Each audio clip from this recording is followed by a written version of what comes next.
First time nga namin mag-bowling dito sa UAE, mga beshi. At dahil meron nga kaming sasalihang tournament.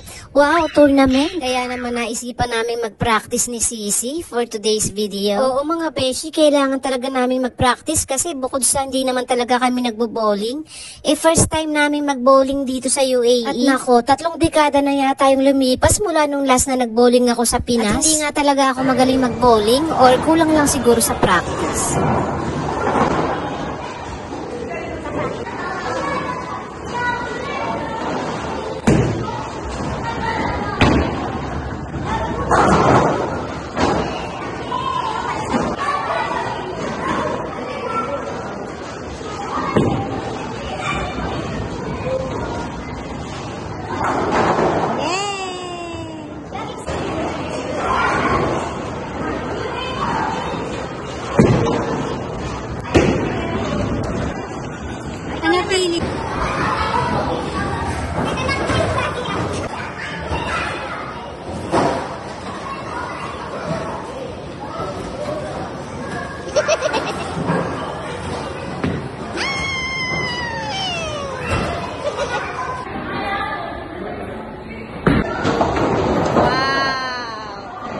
Very good. Naku, panalo na tayo yan sa Sabado.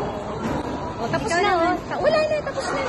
Tapos na yun. Oo, tapos na, o. Tapos na yung texting niya. O.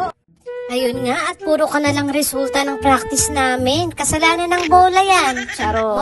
More practice lang talaga ang kailangan. Para naman hindi nakakahiya sa araw ng tournament. Buti na nga lang, mas magaling si Sisi compare sa akin. Meron na akong pambato. At syempre, hindi talaga mawawala ang picture-picture.